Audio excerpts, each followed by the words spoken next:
Halo semuanya, selamat datang di YouTube dengan saya Faruk Fahrul. Cara merawat anggrek agar subur rajin berbunga teman-teman, ataupun cara merawat anggrek agar cepat berbunga. Nah, jadi semua pecinta anggrek saya rasa inginnya dia anggreknya subur dan juga cepat berbunga teman-teman. Nah, jika Anda selama ini udah payah-payah nanam anggrek, beli anggrek, tapi anggreknya tidak berbunga, bahkan anggreknya kuning teman-teman, dan ada juga yang anggreknya daunnya malah berkurang ya, bukan bertambah. Jadi buat yang masih pemula yang mengalami hal seperti yang barusan saya sebutkan, sebaiknya silahkan lihat video ini sampai dengan selesai agar ada manfaatnya buat teman-teman. Nah, ini anggrek yang tanam sendiri sejak dari bibit hingga membesar seperti ini dan juga sudah berbunga teman-teman. Nah, di sini seperti biasanya saya menggunakan media tanam sabut kelapa. Ini sabut kelapanya maklum kita di kampung ya, jadi pakai yang kasar-kasar aja. Yang kasar-kasar seperti ini juga lebih bagus dari yang bentuknya serabut. Nah, namun buat teman-teman yang kesulitan mendapatkan sabut kelapa yang seperti ini, boleh juga menggunakan sabut kelapa yang udah diolah yang bentuknya udah serabut. Tapi sabut kelapa yang bentuknya udah serabut itu jangan terlalu dipadatkan teman-teman ya. Jadi cukup longgar, nggak terlalu padat, nggak terlalu longgar juga. Nah, di sini untuk merawat anggrek sebenarnya kita harus pakai pupuk teman-teman ya.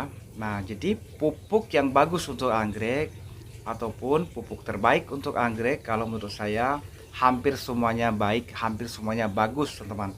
Namun ada plus minusnya, ada lebih kurangnya ya. Nah, di sini saya menggunakan bekas air cucian beras teman-teman. Ini merupakan pupuk organik untuk pertumbuhan dan juga untuk pembungaan si anggrek. Nah, untuk pakai bekas air cucian beras harus seperti yang barusan saya lakukan teman-teman. Nah, jadi bekas air cucian beras ini jangan disiram di bagian daun ya, apalagi di bagian bunga. Jadi cukup di bagian media tanam dan juga cukup di perakaran anggrek teman-teman. Nah, jadi seperti yang barusan saya lakukan, airnya netes ke daun. Nah, jadi kalau air bekas air cucian beras ini sudah netes ke bagian daun anggrek, maka kita tunggu sebentar. Kemudian kita siram lagi di bagian daunnya dengan air biasa teman-teman, supaya air berasnya tidak nempel di bagian daun anggreknya. Nah, kemudian buat teman-teman yang mungkin saja di daerah persekitaran rumahnya banyak semut, untuk mengatasi semut ya, bekas air cucian beras ini jangan terus disiram teman-teman, jangan terus disiram ke tanaman anggreknya ya.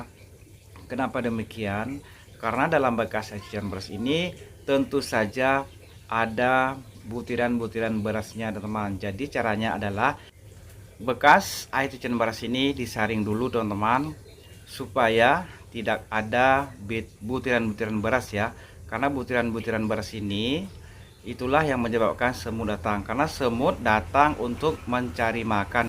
Dan yang terakhir, pengharapan saya buat teman-teman semuanya, silahkan di-share juga ya buat teman-teman kita yang lain di media sosial, supaya mereka juga tahu cara merawat anggrek agar tumbuh subur dan anggreknya cepat berbunga.